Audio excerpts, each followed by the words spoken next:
Salve a tutti ragazzi e bentornati in un nuovo video sempre qui sul mio canale. Io sono Xluca e oggi, visto che l'ultima volta nello scorso video vi ho chiesto di raggiungere i 4 mi piace e ci siamo arrivati, oggi vi porto la guida completa alla fabbrica tessile del nuovo DLC Agent of Sabotage. Allora, innanzitutto, come potete vedere, ci danno in dotazione, dopo aver speso $2.300.000 più o meno, il letto, quindi potete settare il punto di spawn uhm, già quando acquistate la fabbrica, non come altre attività che dovete acquistare il letto per poter fare lo spawn. Nella prima porta a destra troverete il vostro ufficio, diciamo così, ufficio, dove avete la vostra cassaforte dove il guadagno sarà passivo, quindi voi non dovete fare nulla, la cassaforte si riempirà automaticamente, anche se non giocate nella fabbrica tessile ai suoi contenuti, comunque si riempirà. Qui avete un divano dove potete fumarvi un cannone o sedervi. Avete anche un Okay. distributore di bibite. Una volta usciti, vedrete le persone che stanno lavorando a vari tessuti, a vari abiti.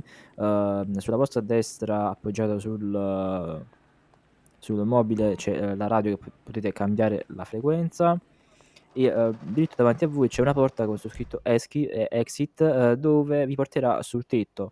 Sul tetto non c'è molto da dire, ci sono solo 4 sedie in croce e un divano e, non c'è molto da fare, a meno che non volete buttarvi giù dal tetto così per sport, ma non penso vogliate farlo. Oltre a questo, una volta che, scese le scale, come vi avrà fatto già vedere il gioco nella cutscene, ci sarà il fulcro delle operazioni per quanto riguarda la fabbrica tessile.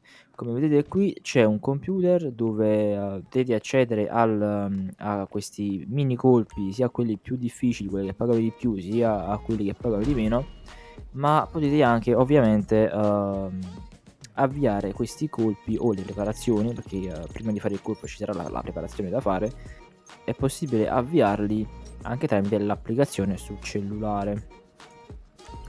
Successivamente abbiamo, l'angolo cucina dove potete bere una birra o bere questo succo di dubbia provenienza di color viola che, si riempirà automaticamente. Abbiamo anche l'armeria per quanto riguarda tutte le armi, MK2 e infine la cosa più interessante, il garage per il Terrorbyte. In questo garage, una volta saliti sul Terrorbyte e, premuta la freccetta destra, potete modificare, il suddetto Terrorbyte con tutti i dispositivi dell'FIB, che sono per l'appunto lo scanner dei collezionabili che costa $1.300.000 e il suo funzionamento è molto semplice. Una volta acquistato e attivato, dovete andare in giro per le strade di Los Santos con il vostro Terrorbyte e via cercherà tutti oggetti collezionabili che non avete trovato nel corso del gioco, come ad esempio delle carte, delle statuette,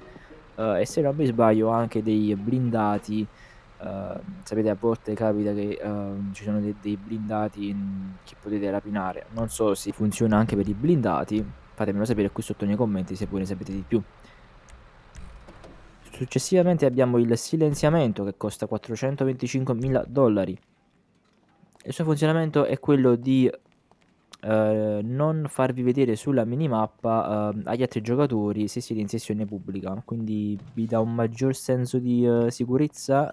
Io ne dubito. Comunque sta a voi decidere se acquistarlo o meno. Successivamente abbiamo il disturbatore di frequenze che costa anche lui $425.000 e che una volta applicato al Terrorbyte vi permetterà di non essere distrutti dai razzi guidati, dalle Oppressor MK2 o dai lanciarazzi, guidati ovviamente. Si parla sempre se siete in sessione pubblica, perché, gli NPC dubito che hanno i missili guidati, se non hanno un caccia. Praticamente questo disturbatore di frequenza se, il giocatore della sessione pubblica vi aggancia o cerca di agganciarvi con i missili guidati dell'Oppressor, questo missile non riuscirà a raggiungervi, anzi non riuscirà neanche ad agganciare il bersaglio, quindi il suo funzionamento è questo. Successivamente abbiamo la cosa che più ritengo sia, la cosa più interessante che hanno messo, e cioè il terminale operativo principale. Anche questo potenziamento costa $1.300.000. Il suo funzionamento è quello di, una volta entrati nel Terabyte e una volta che siete vicini a questo scanner, al tipico scanner dell'impronta della mano, dovete premere il tasto quadrato. Una volta premuto il tasto quadrato avete praticamente tutte le vostre attività a portata di mano. Cioè, al laboratorio di cocaina, laboratorio di metanfetamina, quello di acidi, di veicoli di esportazione, di carico merci, insomma tutte le attività che avete all'interno di GTA 5 online, le potete gestire tutte quante dal Terabyte da oggi in poi, se ovviamente acquisterete questa miglioria.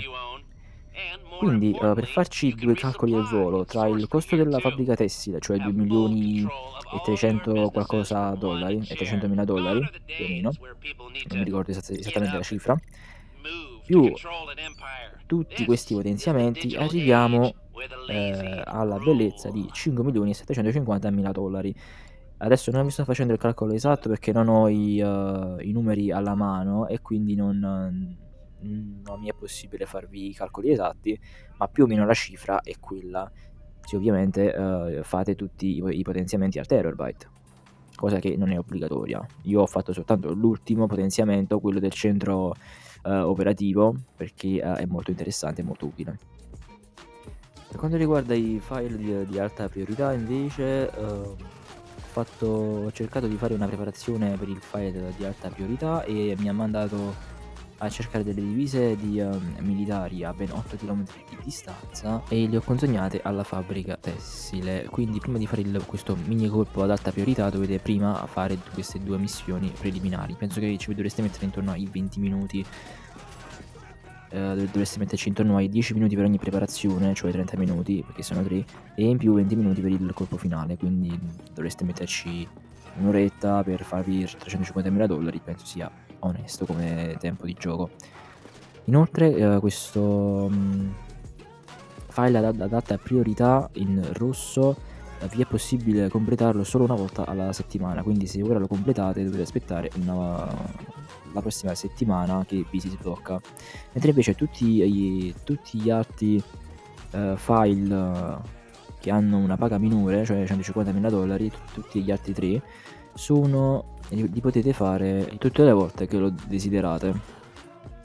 Sempre nella fabbrica tessile, una volta che siete saliti nell'ascensore e andati ai vostri posti auto, che ve lo ricordo, avete 10 posti auto solo acquistando la fabbrica tessile, avrete un'uscita di sicurezza davanti a voi una volta usciti dall'ascensore e in questa uscita, se vi avvicinate, vi permetterà di teletrasportarvi automaticamente in tutte le metropolitane di Los Santos. In pratica è un viaggio rapido su qualche punto di Los Santos della mappa, ovviamente non troppo lontano, ma comunque fa il suo lavoro. Io per questo video ho terminato, spero che questo video vi sia piaciuto, se è così lasciate un like e se non l'avete ancora fatto iscrivetevi al canale per non perdere altri contenuti come questo e noi ci vediamo sempre qui con un prossimo video di GTA 5 online. Alla prossima! I don't ever slow up, no I don't take shit. I got no love for the fakeness. If you wanna play tough and wanna hate this, I'll always show up. I don't ever slow up, no